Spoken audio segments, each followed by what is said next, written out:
this wonderful African-American soprano. Fabulous. I mean, she's killing it.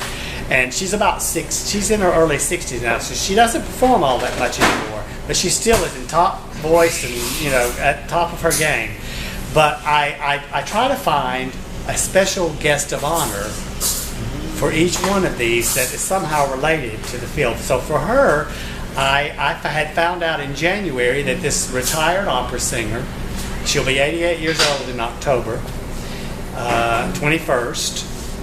Just so happens that the anniversary of Classical South Florida Radio is the 24th, and so Leona Mitchell is going to sing on the 25th. So we're not only is that one going to be a celebration of the anniversary of Classical South Florida Radio, which will help us. They'll boost all of the. You know, I'm giving them 20 seats, but I found out in January that one of my idols in opera actually is living in West Palm Beach now, retired. She's 87. She'll be 88 in October. She's failing drastically, but she was a rival. She was a contemporary of Maria Callas. Her big career was mostly in Europe. She did sing at the Met. She did sing all over the world. But her big claim to fame is that she sang La Traviata 648 times, which is more. This is like the record. It's in the Guinness World Book of Records. Not only that, but she was a top-notch artist of the same magnitude as Maria Callas. We know Maria Callas because she was all this Aristotle Onassis nonsense, and Maria Callas was married to a very, very wealthy man before she started seeing Onassis.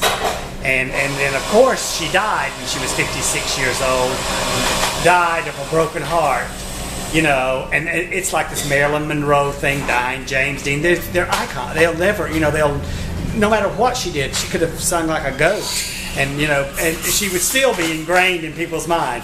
But the only real rival, she was a great artist, don't get me wrong. She was a great artist, but she was no greater than this lady, Virginia Zayani.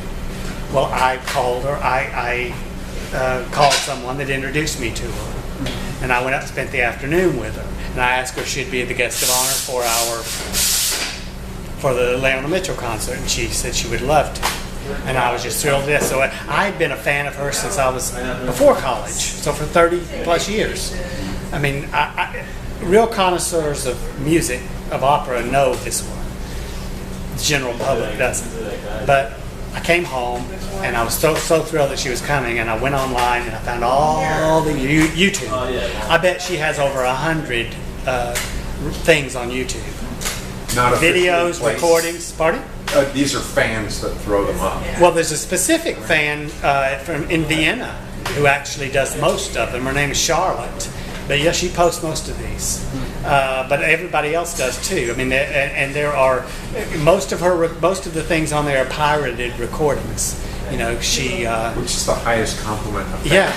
I mean, they're hair raising. You listen to it, and it's hair raising. But anyway, so I got this other idea out of that, and which is something that is actually going to get national recognition.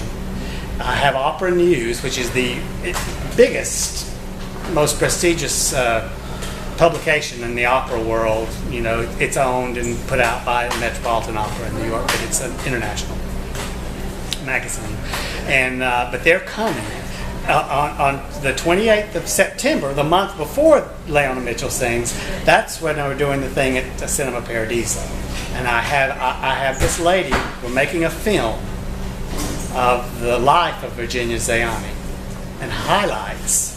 And we have over 40,000 photographs to pick from for this. I've picked out 7 arias. It's all going to be put together.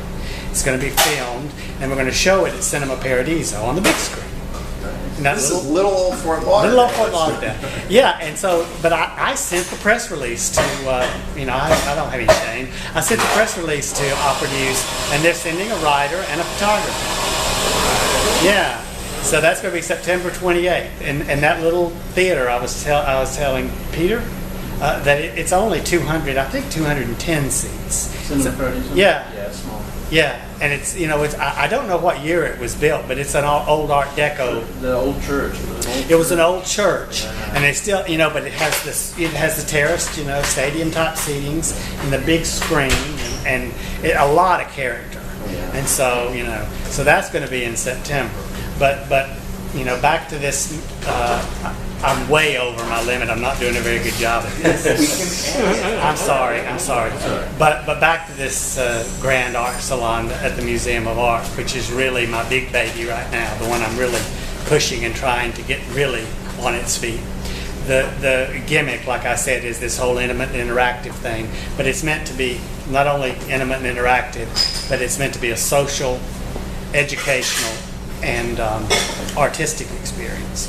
Those three elements. So those three elements we are being highlighted in this video clip that I'm going to show them next Wednesday.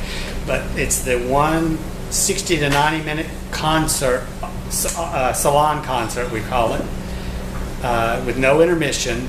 But you know, it's not like you're committing to 3 or 4 hours for an evening with a big drawn out intermission and so on and so forth. It's just a, you know, you go in and sit down after you've had a drink or two. Come in and sit down, 60 to 90 minutes, and then the whole thing moves over into the lobby where Lenore Nolan Ryan, our caterer, does this fabulous display of food, and there's champagne by Corbel, and whoever the performer is comes there and mingles, and you get an opportunity to meet and actually ask personal questions, or not too personal. But you know what I mean. You get to interact with them on a social level. And then the next day from 10 to 12 in the morning, we have what we call a conversation with the artist. And it's like inside, I based it on inside the actor's studio. So I have an interviewer who interviews the artist, and then we do sort of a non-traditional type master class. And this particular one brought music theater. I have three singers coming from Nova and one from University of Miami. They'll perform. She'll work with them, you know, give them advice, answer any questions they have. And so that lasts 2 hours. Now that is also recorded. And on South Florida, well, they video record it. Classical South Florida Radio audio records both sessions, and their goal for these recordings is that next year they will play these, hopefully nationally, but at least here in Florida on PBS Radio and PBS TV. So we'll get to hear the master class, you know, like on Saturday afternoon or something, or, you know, and our goal is to actually build this into bring national recognition of it. Well, that's exciting. Good luck with that. So, really exciting. that's my spiel. I know I didn't do it in 10 minutes. I'm sorry. Well, you know, and then